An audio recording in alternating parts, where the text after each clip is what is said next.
എമീസ് വ്ളോഗിലേക്ക് അവർക്ക് സ്വാഗതം. ഈ ഇൻക്യുബേറ്ററിൻ്റെ സഹായത്താൽ ഞങ്ങളിതിപ്പം രണ്ടാമത് വെക്കുന്ന ഒരു സെറ്റും മുട്ടയാണ്. ഇതിപ്പോൾ 20ാമത്തെ ദിവസമായി.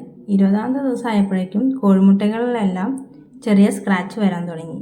ചില കോഴിമുട്ടയൊക്കെ നന്നായി ഷെയ്ക്ക് ചെയ്യുന്നുണ്ട്. അപ്പം രാവിലെ നോക്കിയപ്പോൾ ഇങ്ങനെ കണ്ട്, പിന്നെ വന്ന് നോക്കിയപ്പം ഒരു കോഴിക്കുഞ്ഞുണ്ട്, ഒരു മുട്ടയിൽ നിന്ന് പുറത്തിറങ്ങിയിട്ടുണ്ട്. അപ്പോൾ ഞങ്ങൾ എന്തായാലും ആ മുട്ടത്തോട് മാറ്റി ക്ലീനാക്കി. അപ്പോൾ കുറച്ച് കഴിഞ്ഞ് വന്ന് നോക്കിയപ്പോൾ 3-4 കോഴിക്കുഞ്ഞും കൂടി ഇതുപോലെ പുറത്ത് വന്നു വരികയും ഞങ്ങൾ ആ തോടെല്ലാം ഒഴിവാക്കി ക്ലീൻ ചെയ്തു. പിന്നെ വൈകുന്നേരം വന്ന് നോക്കിയപ്പോഴേക്കും കുറച്ച് അധികം കോഴിക്കുഞ്ഞുങ്ങൾ കോഴിമുട്ടയിൽ നിന്ന് വിരിഞ്ഞ് എല്ലാവരും പുറത്തിറങ്ങി നടക്കാനൊക്കെ തുടങ്ങി.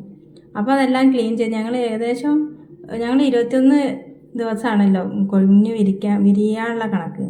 അപ്പോൾ ഏകദേശം ഞങ്ങൾ 21 കോഴിമുട്ട തന്നെ വെച്ചെടുത്ത് ഇൻക്യുബേറ്ററിൽ സെറ്റാക്കിയതിന്. പിന്നെ ഞങ്ങൾ എല്ലാവരും വിരിഞ്ഞപ്പം വേറൊരു കൂടിൽ സെറ്റാക്കി അവർ ഫുഡൊക്കെ വെച്ചുകൊടുത്ത് ലൈറ്റും വെച്ചുകൊടുത്തപ്പം അവർ നല്ല ഫുഡൊക്കെ കഴിച്ച് ഇങ്ങനെ ഓടിക്കളിച്ച് തുടങ്ങി. അവർ ആ ചൂടിൻ്റെ നല്ലതിൽ റെഡിയായിട്ട് തുവലൊക്കെ നല്ല വിടർത്തി റെഡിയായി ഒക്കെ സെറ്റായി. അപ്പം വീഡിയോ ഇഷ്ടപ്പെട്ടാൽ സപ്പോർട്ട് ചെയ്യണേ, സബ്സ്ക്രൈബ് ചെയ്യണം.